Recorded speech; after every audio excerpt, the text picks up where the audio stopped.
Bonsoir à tous et bienvenue dans l'actualité de l'Horde, les amis, j'espère que vous allez tous et toutes bien. Ce soir, nous allons commencer avec un petit délire maghrébin. Voilà, la Tunisie, mon pays d'origine que j'apprécie énormément. C'est dommage, il se dégrade de jour en jour, comme tous les pays qui essayent de refaire ces putains d'occidentaux. Inspirez-vous de la Russie, de la Chine, pourquoi vous inspirez des pays de merde? Bah, écoutez un peu ce qu'il nous raconte, c'est Eddie Abouba, dit l'homme aux chemises pas de def. Pour ceux qui le connaissent, comprennent, il avait des chemises, mon cousin. Il n'y avait pas de cintré, lui. Oh, tu l'as sorti du pantalon, c'était une robe de mariée, le truc. بابا عبد الله جو البحسين يرحم اللي شابك احضن وارغي يا ضوي Alors, je traduis ce qu'il vient de nous dire. Son papa s'appelait Abdallah. Voilà. Fils de Hassine, je sais pas comment il s'appelle. C'est ce que j'ai jamais compris dans la musique tunisienne, je te promets. Alors, ça utilise énormément, tu vois, que ce soit le prophète de l'islam, que la paix et le salut soient sur lui, ou Dieu, dans les musiques, tu vois, Allah, Allah, Allah. Mais ça met ça dans des mariages, ils sont tous stringés, les mecs, ils sont tous bourrés. Mais ne mêle pas ça à ça, gros. Ça, c'est un truc, ça m'a toujours dérangé, même si j'ai fait partie de ces gens-là. Hein, j'étais un string et bourré. Non, je déconne, non, tu le sais. Je me bourrai jamais.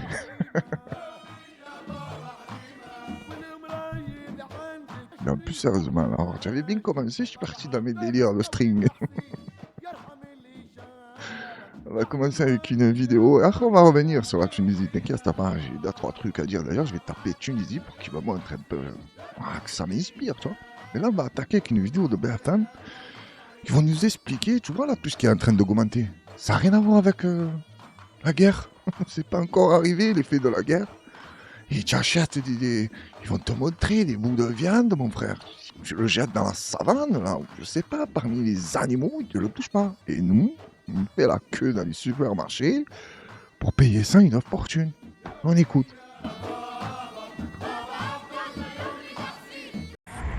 En avril, plus 16% sur un an pour la viande. Quant au café, c'est 7% de plus. Et le Attends, vous avez pas honte d'appeler ça du café? Renseignez-vous sur ce qu'ils mettent dans les capsules, tu vas voir s'il y a une poudre de café dedans. Ils mettent tout, sauf ce qu'ils te disent qu'il y a à l'intérieur. Et je l'ai déjà dit plusieurs fois, j'ai jamais compris pourquoi quand tu retournes une boîte, n'importe quoi, des gâteaux, café, chocolat, des pâtes, pourquoi derrière il y a un script, hein? C'est quoi qu'ils essayent de nous expliquer? Ce qui va se dérouler une fois qu'on l'a bouffé, hein? Sur plusieurs années? On le sait, on va crever.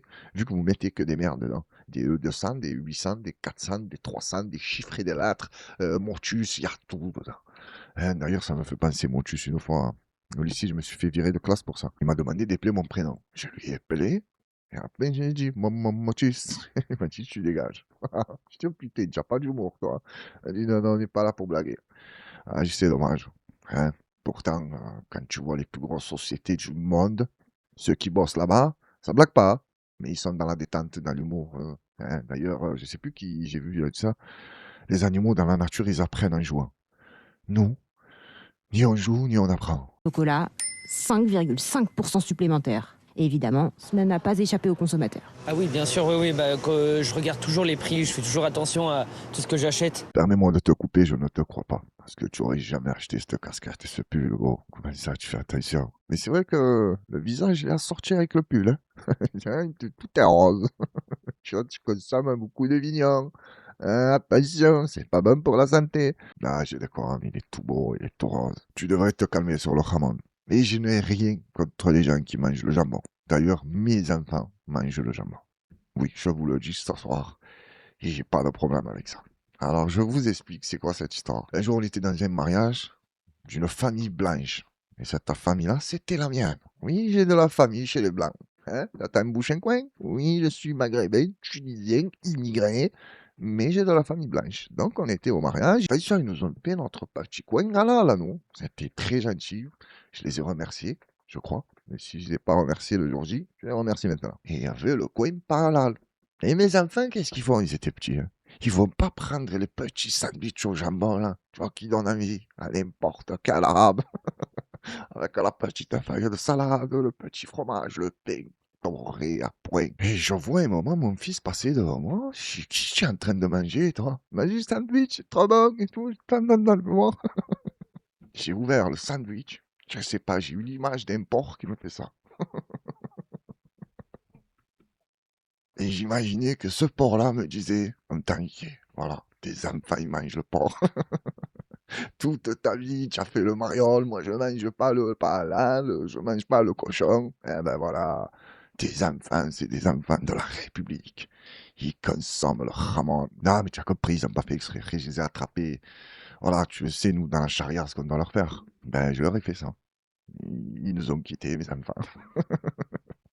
Ah, mais ils sont plus là, hein, il fallait pas se manquer. Non, je déconne, bien sûr, hein, je les ai pris, je dis, enfants, c'est pas là, notre coin.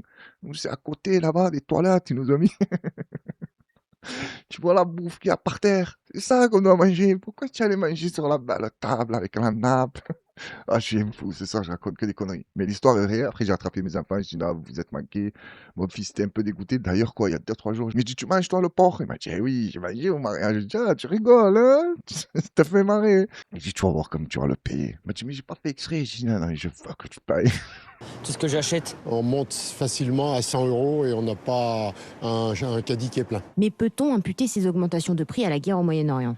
Eh bien non, car les négociations commerciales entre distributeurs et industriels ont été finalisées le jour du début du conflit, le 28 février. Les prix ne prennent donc pas encore en compte la flambée des coûts de l'énergie. Il y a un truc que je me dis, moi, c'est, tu as vu ces pays-là qu'on passe notre vie à mépriser? Je parle pas de moi, hein, je parle des Occidentaux. L'Iran, l'Irak, tout ça, là. Et c'est des pays sous-développés, ils n'ont pas de démocratie, il faut aller les aider. Mais comment ça se fait que des pays de merde, d'après eux, quand ils ont des problèmes, c'est nous qu'on se retrouve dans la merde? Je comprends pas ça. On n'est pas soi-disant, nous, l'élite du monde. On ne devrait pas galérer, on devrait être bien.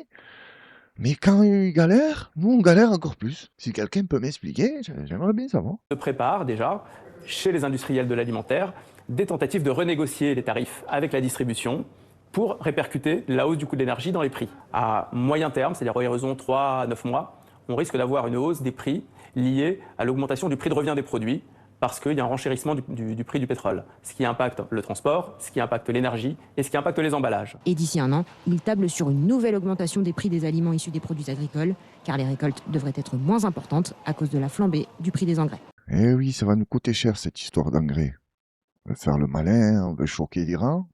Ben, pour l'instant, l'Iran, ils sont toujours là. Leurs dirigeants, ils n'ont pas bougé. Bon, ceux qui sont morts, ils sont morts. La relève, quoi. Ils sont là. Alors, j'ai envie de vous dire, c'est pas bien grave, ça. Quand on pourra plus se payer à manger, on ira péter les supermarchés. Voilà, c'est aussi simple que ça. Tu ouvres, mais pas tu voles, tu rentres dedans, tu ouvres, tu manges. Et tu t'assois, tu fais ce que vous voulez. Pire du pire, je pars en Tunisie. Je me fais un petit terrain là-bas, je plante je sais pas moi, des concombres, et des tomates, et des citrons. Et je me fais des salades tunisiennes toute l'année. C'est pas compliqué. Et on se dit, allez, ce traître, quand ça va mal, il se barre. Non, non, c'est pas du tout ça. Regarde mon père, hein, qui repose en paix. C'est un traître à la Tunisie, parce qu'il est venu en France pour essayer d'avoir un futur meilleur, alors que hein, il n'était pas... Grâce à Dieu, ça va. Même si c'était pas un avenir de fou qu'ils lui ont proposé. Il est arrivé à la retraite, il est mort. Je dis, putain, mais il y a énormément de gens autour de moi, ça leur est arrivé, ça. Hein. Leurs parents, ils arrivent à la retraite, ils meurent. Je me dis, putain, mais ils ont bien calculé le coup. Et là, ils voient que les gens, ils vivent un peu plus longtemps. Ils veulent repousser la date des retraites. Ils se disent, non, il y en a trop qui profitent de la retraite. Ça nous convient pas. Et eux, ceux qui n'ont pas besoin de la retraite, parce que toute leur putain de vie se sont gavés, hein, je parle de nos dirigeants. Oh, ils meurent avec 90, 95, on lâche pas l'affaire. Hein, est-ce que ça a un lien, tout ça? Le fait de bien encaisser, tu vis bien plus longtemps. Et celui qui galère toute sa vie, quand il va commencer à un peu déguster, et non, il peut pas, parce qu'il paye tout ce qu'il a vécu, là. Les souffrances, on t'envoie dans le chantier, de l'amiante de partout, des produits pas aux normes. Vas-y, c'est bon, on va pas revenir sur ça. C'est fait, c'est fait. Mais quand même, pour ce qu'ils ont fait, je tiens à préciser, ni oubli ni pardon. Alors, je suis parti sur la barre de recherche, j'ai tapé Tunisie. La première vidéo qu'ils m'ont proposée, c'est celle-là. Tu vois les Zemmour, tout ça, là, Renaud Camus, qui se plaignent du grand remplacement et te dit, tu vas voir, on va être remplacé. Ben, en Tunisie, c'est pire que ça. C'est le grand déménagement. Regarde. معناتها واحد يصدق monsieur, mon frère, c'est ma maison. Mon frère, qu'est-ce que tu fais dans ma maison? Comment tu es entré ici? Par la porte, madame. Quelle question? Pourquoi tu me réveilles? Oh putain, mais bon, je sens la blague à plein nez, hein. Ça doit être un type qui connaisse ou un mec qui bosse avec eux. Ils lui ont dit, vas-y, allonge-toi, on va faire une blague. Parce que ça m'étonnerait. En Tunisie, tu rentres chez quelqu'un comme ça, tu t'allonges dans le lit, tu te dis, qu'est-ce que vous faites ici? C'est ma maison. Et derrière, il y a des mecs qui parlent, il y en a pas un qui bronche. J'ai du mal à y croire, ça. Parle avec moi. Tu es qui? Pardon? Qu'est-ce que tu fais dans ma maison? Tu es qui? Parle avec moi. Réponds-moi.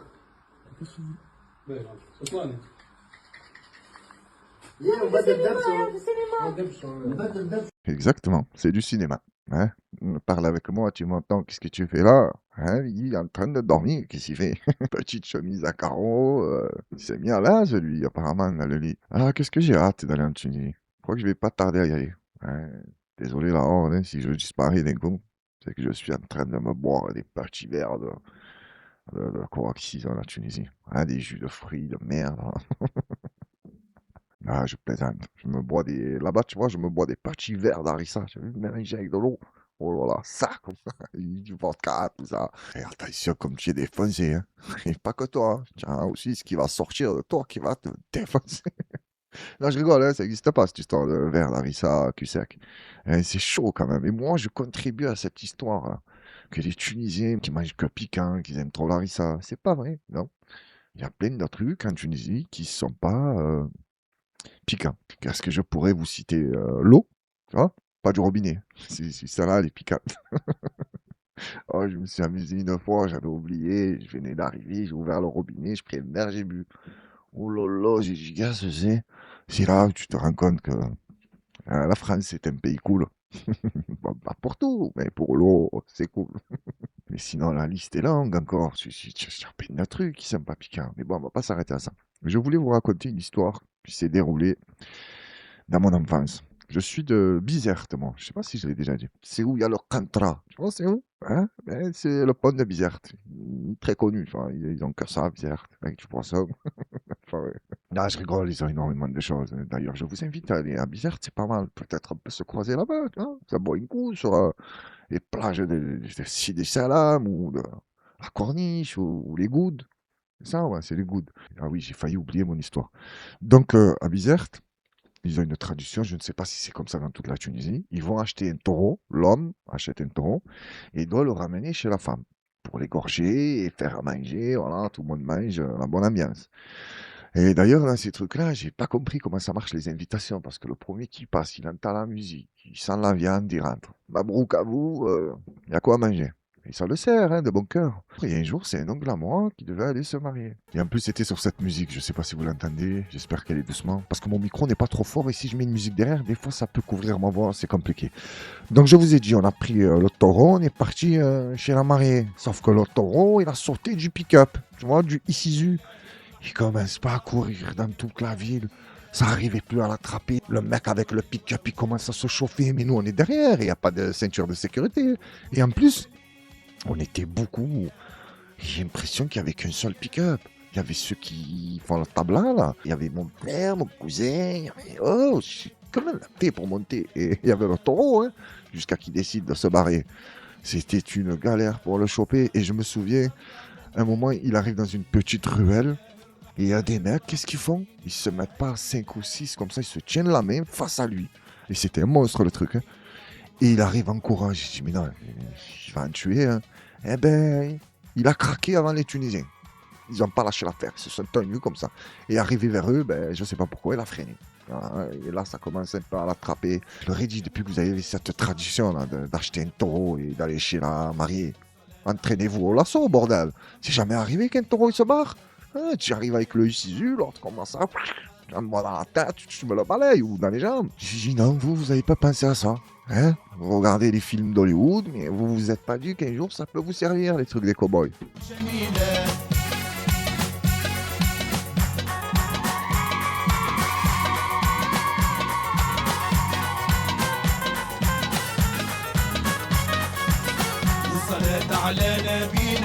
خمسة والخميس علينا يا محمد اشفع فينا وعين حاسبنا تبينا والصلاة على نبينا خمسة والخميس علينا يا محمد اشفع. Déjà, Khamsa wa Khamis Alina, ça c'est bizarre cette histoire de Khamsa là. Hein, c'est pas à nous, ça n'a rien à voir avec l'islam.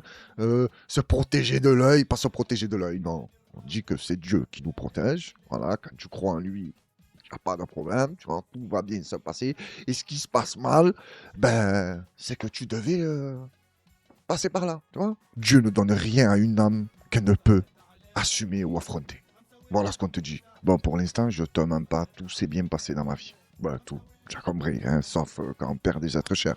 Ça, c'est compliqué. Et là, on revient sur Paris avec une histoire extraordinaire, hein, qui fait plaisir. Et ça va, les riches, ça fait quoi quand tu voles une Lamborghini ou une Porsche? Tu le sais même pas, il y a des assurances. Et ils vont payer. Et les petits jeunes, ils se sont fait plaisir. Ils vont vite se faire niquer, quoi, je pense, parce que pour faire disparaître 17 voitures de luxe, À Paris, des voitures de luxe volées dans un scénario un peu fou et dans un parking. Une Ferrari, des Porsche ou encore des Maserati. 17 véhicules au total dérobés par une vingtaine d'individus. Des témoins ont assisté à la scène digne d'un film. Florent Ferraud. C'est dans ce parking d'une conciergerie de voitures de luxe que les 17 voitures ont été volées. Un cas s'organisait samedi soir aux alentours de minuit. Une vingtaine d'individus forcent l'accès piéton du parking et dérobent les clés des véhicules.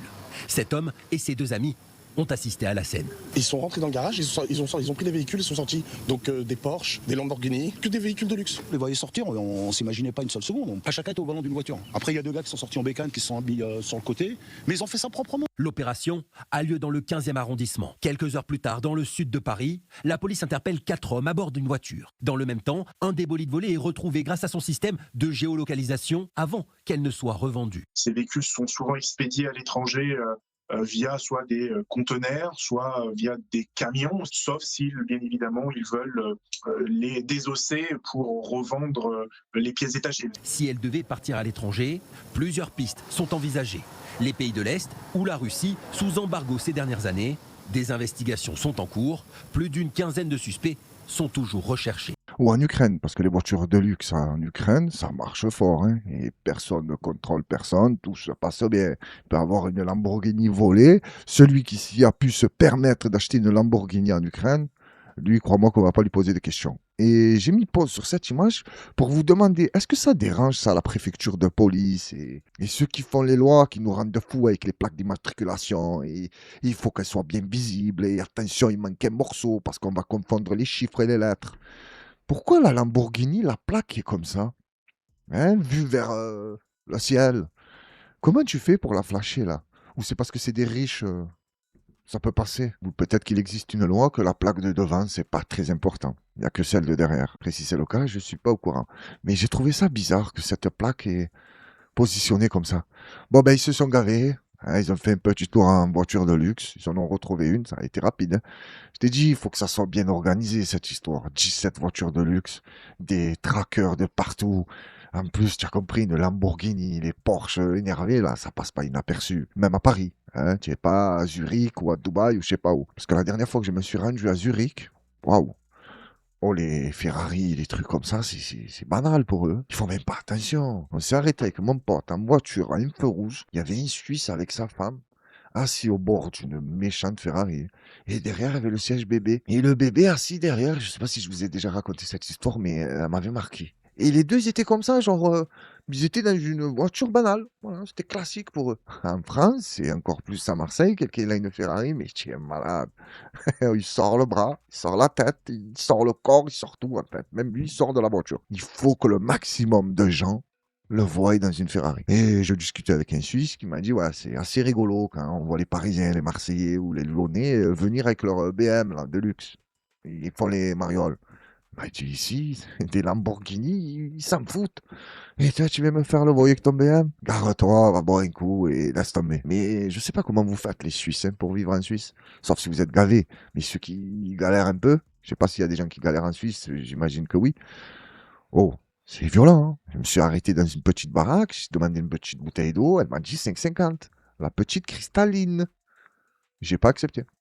Je suis parti.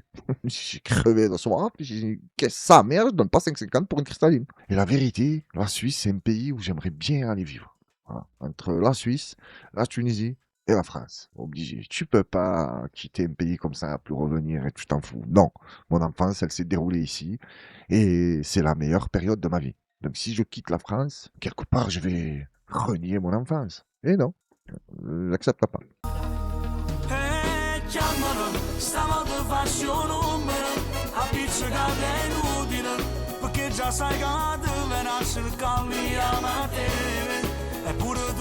Est-ce que c'est encore que cette histoire de voiture qui fonce sur le trottoir? Regarde à la vitesse où elle arrive. Ici, là, il est fou, c'est un attentat. Putain, ouais, comment on fait là? Toi, tu n'as rien demandé à personne.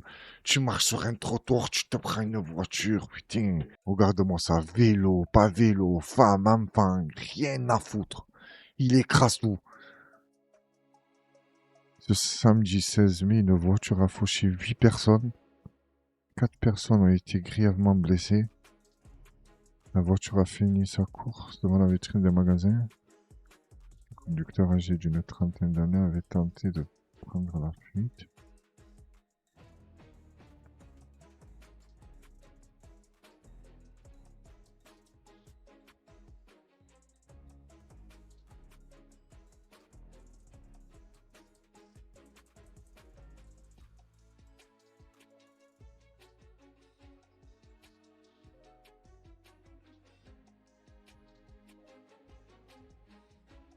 BFM, pour choisir, hein, le conducteur avait déjà été pris en charge pour des problèmes psychologiques et plus loin, ils te disent pour l'instant, la thèse de l'attentat n'est pas prioritaire, tu vois, en gros. Et dire, attends, on va chercher encore un peu s'il n'a pas dit Allah Akbar dans sa vie ou il n'est pas allé à la mosquée. Arrêtez vos histoires où c'est un attentat et le type, il a revendiqué, ouais, j'en ai marre des Italiens, des fachos, tout ça. Où tu vois compris ces putains de problèmes, là. J'ai voulu les buter ou le type, c'est un taré. Et force aux 4 passants qui n'ont pas lâché l'affaire. Ils l'ont poursuivi, ils l'ont maîtrisé. Tu vas aller nulle part, toi. Tu vas rester là jusqu'à que la police est venue. Voilà, il faut des gens comme ça qui sont courageux, des gens héroïques, hein, qu'on ne parle pas d'eux, on n'en a rien à foutre. Nous, on nous vend que du rêve, là, tu vois, avec leur musique, le cinéma, des trucs qui servent à rien, sauf à te divertir. C'est pas mal, tu vois, mais c'est eux qu'on nous vend comme des héros, des gens bien, alors que la plupart, c'est des ordures. Mais le pauvre mec que personne calcule qui te fait des trucs comme ça, et il y en a des histoires, hein, que ça sauve des enfants, ça saute dans l'eau, ça va sauver des vieilles dames. Ceux-là, oui, c'est des héros d'un jour. Et 3 jours après, on n'en a plus rien à foutre. On attend le dernier film de Nicolas Cage et de je sais pas qui va sauver la planète. Alors qu'à part la baiser, la planète, ils font rien du tout. J'ai bien aimé cette vidéo qui compare les années 90 avec les années 2020. Les temps ont changé, hein. Mais qu'est-ce qui était le mieux? Ceux d'aujourd'hui vont te dire c'est maintenant et ceux d'avant vont te dire c'est avant. C'est aussi simple que ça. Moi, personnellement, je préfère avant. Mais pourquoi? Parce que ça joue sur les bons moments que j'ai vécu. Peut-être que si je commence à vivre des méchants moments maintenant, je vais te dire avant c'était de la merde. Si demain je deviens, je sais pas moi, multimillionnaire, tu crois que je vais regretter la vie d'avant? Non. Je vais en parler, tu vois, je vais faire des podcasts, je vais dire, ouais, quand j'étais pauvre, c'était dur. Il faut croire en vos rêves, les gars. Hein, ne lâchez pas. Ouais, il n'y a pas de souci. Tu as remarqué qu'à chaque fois que quelqu'un pète, il te dit ça.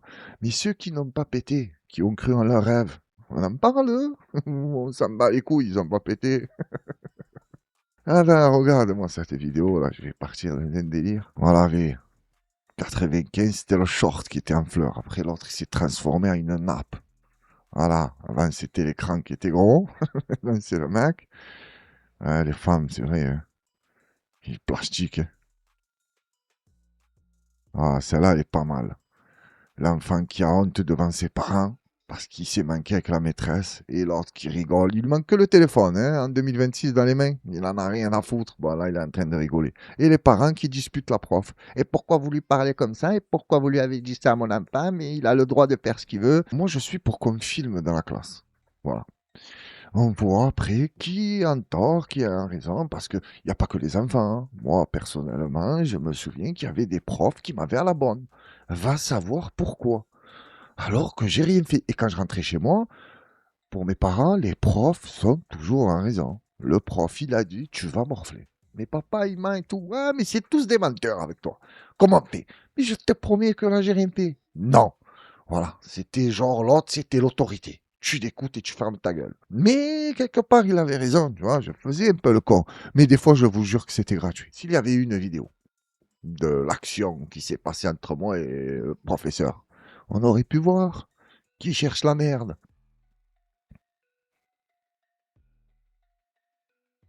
Ben là, ça va. J'ai pas compris pourquoi il a mis ça. Oui, avant, on jouait avec le cerf-volant et aujourd'hui, tu joues avec un drone. Il est où le problème? Quand ils nous ont sorti les voitures télécommandées, on était affolés aussi quand on était petits. Faut pas déconner. Oh, tu peux jouer avec un cerf-volant toujours, hein, mais tiré par un drone.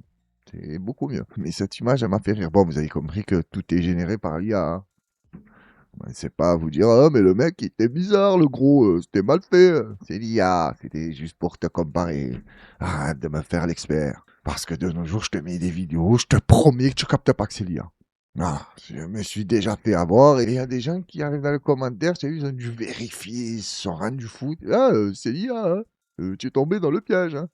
Ah, bah les couilles. Ah oui, j'ai failli oublier cette vidéo-là. Des professionnels de l'armée de l'air américaine qui font les malins avec toute la planète et on va vous bombarder. Ouais, ils t'ont fait un petit délire entre eux. Là. Je sais pas ce qu'ils sont en train de fêter. Il y avait des avions de chasse. Regardez comme c'est terminé leur histoire, là. De s'amuser avec des avions à plusieurs millions de dollars.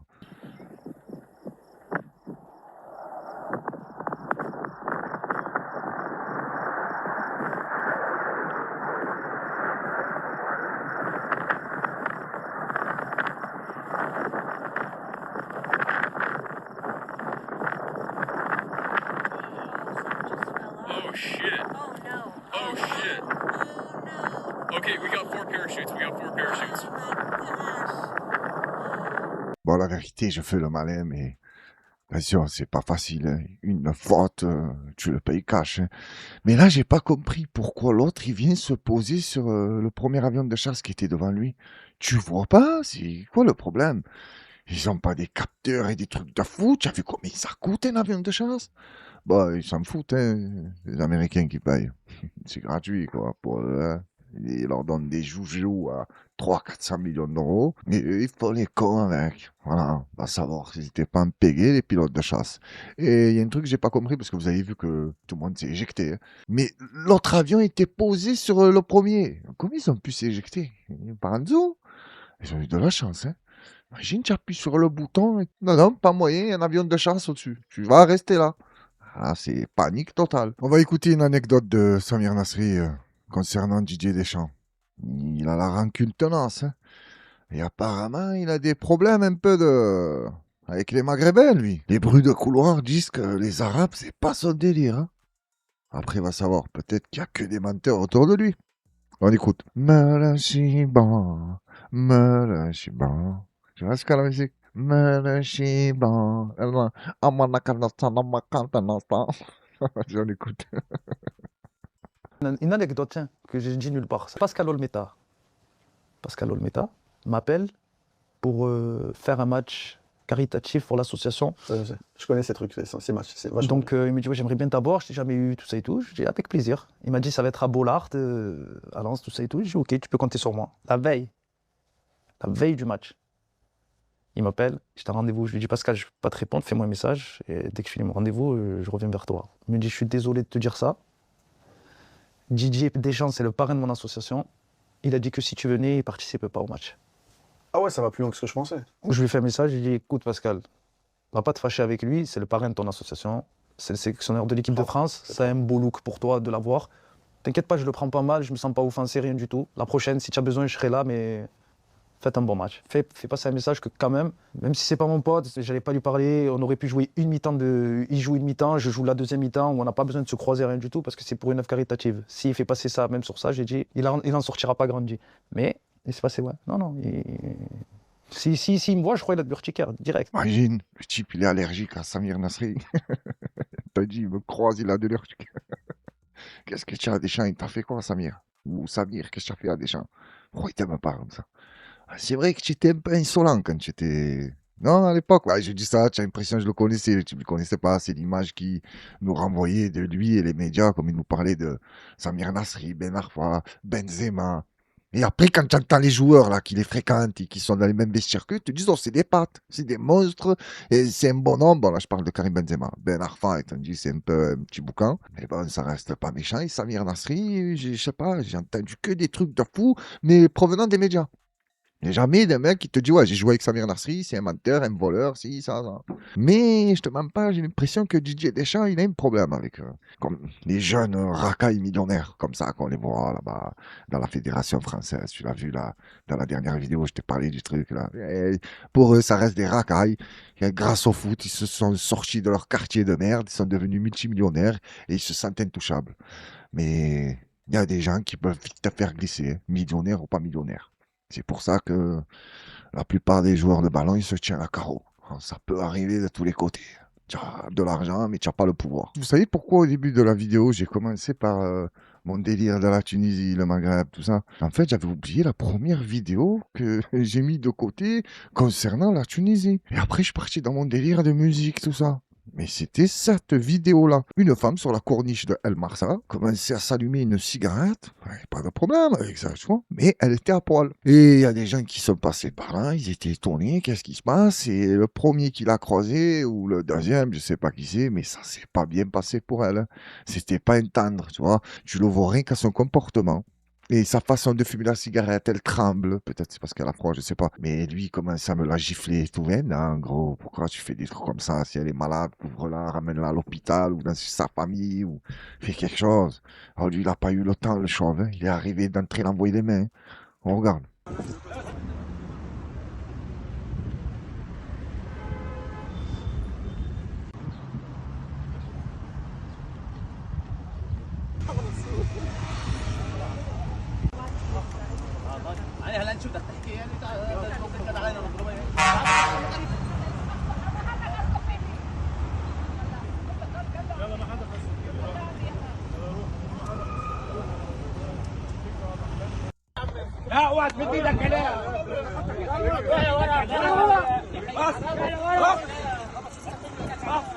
Je sais pas trop quoi dire sur ce sujet, parce que je ne sais pas plus. Est-ce qu'elle est folle?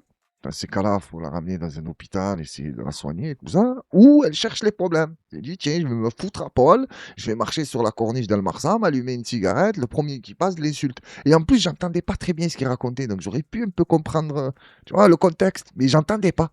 Je sais pas ce qu'ils ont raconté. Je sais pas qui l'a couverte. Et l'autre, il arrive, il envoie les gifles, l'autre, il lui dit, oh, ne la frappe pas, il lui dit, qu'est-ce que tu as? Oui, je la frappe. Mais ça reste une vidéo triste. Voilà. Même si elle a fait ça pour chercher la merde, c'est triste. Hein, tu veux rendre fou les gens, tu te balades à poil.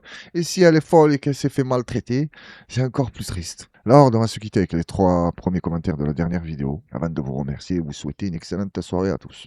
On est parti. Et le premier commentaire, c'est celui de Polo Correa, 2799. Et je suis le premier. Allez, la horde, un immense bonjour de Fribourg en Suisse. Je te remercie, le coup. Tu as vu? Je parlais de la Suisse tout à l'heure. C'était même pas calculé. J'avais oublié que le premier commentaire venait d'un Suisse.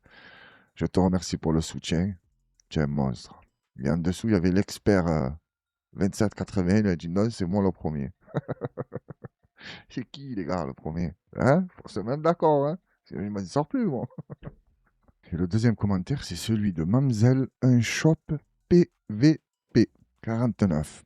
Un smiley mort de rire. Mamzelle, elle voulait pas se rendre folle. Ouais, elle commence à écrire des trucs. Là. Laisse tomber, on va lui un smiley qui rigole, ça va lui faire plaisir. Il va arrêter de nous faire chier avec ses commentaires. Et c'est réglé. Je te remercie, Mamzelle, pour le commentaire. Ça reste un commentaire. Hein. Troisième et dernier commentaire, c'est celui de Isis 974 Inja Océan. Ce n'était pas ce commentaire-là. Je n'arrive pas à le retrouver. Je me souviens, je crois que tu souhaitais un bon dimanche ou un truc comme ça. J'essaie de retenir les 3 premiers.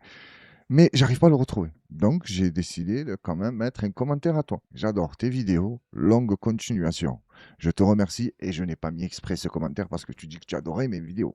Ah, je ne suis pas comme ça. Donc les amis, je vous souhaite à toutes et à tous une excellente soirée. Prenez soin de vous et de vos proches. Les amis, je vous donne rendez-vous mercredi soir si tout se passe bien. D'ici là, n'oubliez pas, force à la horde.